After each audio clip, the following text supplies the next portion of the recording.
Hey guys, welcome back to my YouTube channel Sneha blog. तो आज हम चलते हैं सुधांशु जी आश्रम में, जो गुफा बनी हुई है उसके दर्शन आपको कराते हैं। सबसे पहले तो यहाँ पे टिकट कटती है, एडल्ट की 20 रुपीज़ है। 5 इयर्स जो बच्चे होते हैं उनके नीचे के बच्चों की टिकट्स नहीं लगती हैं। तो अब हम कर रहे थे एंट्री गुफा के अंदर, तो चलो चलते हैं गुफा के अंदर और आपको दिखाते हैं गुफा का नज़ारा। वैसे तो बहुत ही खूबसूरत गुफा थी, बहुत ही नेचुरल लग रही थी, और कहीं कहीं पे तो ऐसी जगह थी जो बिल्कुल सकरी थी, बैठ के भी हम निकल नहीं पा रहे थे, लेकिन बहुत मज़ा आई, बहुत इन्जॉय किया। तो अब हम गुफा के अंदर ये प्रवेश कर चुके हैं। तो आप देख रहे हैं एकदम नेचुरली, जैसा लग रहा था कि हम किसी पहाड़ी गुफा में चले गए हैं, लेकिन ये थी कृत्रिम, ये आधुनिक नहीं थी, और ये बिल्कुल भी मतलब कि नेचुरल नहीं थी, ये बनाई गई गुफा है।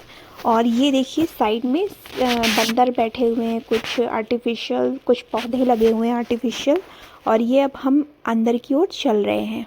ये देख लीजिए, रासलीला चल रही थी कृष्ण जी की, तो ये कुछ झांकियाँ बनाई गई हैं। और ये ऊपर पेड़ पौधे लगे थे आर्टिफिशियल, जो कि बिल्कुल नेचुरल लुक दे रहे थे। और अब हम एंट्री कर रहे थे आगे की ओर। तो यहाँ पे आपको धाम के भी दर्शन होंगे, जो मैं आपको कराऊंगी। और बहुत सारे यहाँ पे जानवर भी बने हुए थे। ये गौ माता बनी हुई थी, और ऊपर नाग देवता थे, ये देख सकते हैं आप, एकदम कालिया नाग जैसा। मुझे तो देख के ही डर लग गया था। अभी मजा आएगा ना भिड़ो। तो अब ये देखिए कितना सुंदर लग रहा था ये। और अब हम चल रहे थे आगे की ओर। और अब यहाँ से गुफा थोड़ी सकरी चालू हो गई थी, और ये बैठा था बहुत बड़ा सा टाइगर, और ये गाइस बोल भी रहा था। और इसकी आवाज़ से हम लोग एकदम से डर गए थे। अचानक से जब कोई वहाँ पहुँच रहा था तो उसकी आवाज़ बहुत तेज़ हो जा रही थी नेचुरली, तो ये हमें बहुत डराया इस टाइगर ने, बट मज़ा बहुत आई थी। उसके बाद अब हम चले गए थे आगे आगे। तो यह यहाँ पर राम जी बैठे थे और लक्ष्मण जी बैठे थे।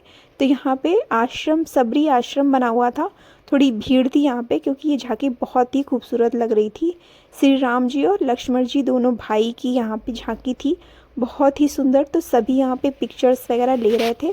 और यहाँ पे एक गौ माता और बनी थी, और यहाँ पे गौ माता के दूध पी रहे थे हमारे कान्हा जी लड्डू गोपाल के रूप में। तो ये दिखाई गई झांकी बहुत ही खूबसूरत झांकी थी ये भी, जो कि बहुत अच्छी लगी।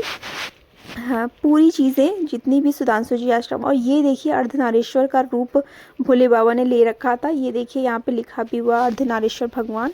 तो ये देख करके हम लोग बहुत खुश हो गए थे, बहुत ही खूबसूरत झांकी थी यहाँ पे। अब हम लोग अंदर की ओर चल रहे थे, और ये यहाँ पर ये एक और झांकी श्री कृष्ण राधा जी की सुदामा जी के साथ, और जो भी चीज़ों की झांकियाँ लगी थी उसके डिस्क्रिप्शन दिए गए थे। और ये हमारी वैष्णो माता का झांकी था, दरबार था हमारी वैष्णो माता का। तो त्रिमूर्ति यहाँ पे बैठी हुई थी, और त्रिदेवियाँ थी, और ये बाबा जी थे भोले बाबा, और ये भैरव बाबा की लास्ट मूर्ति थी।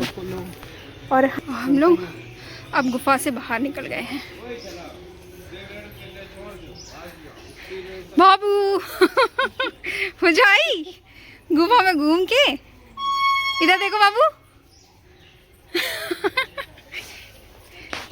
अब हम जैसे ही गुफा के बाहर निकले, हमने देखा यहाँ 2 तोतों के जोड़े थे, और बहुत ही खूबसूरत थे, बहुत कलरफुल थे।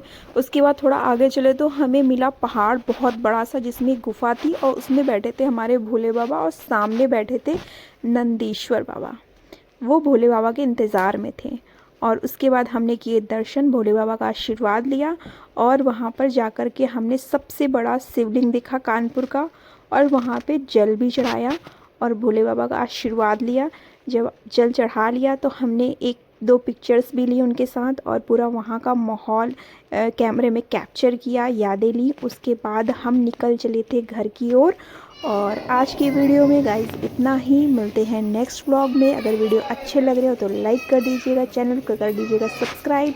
तब तक के लिए बाय बाय।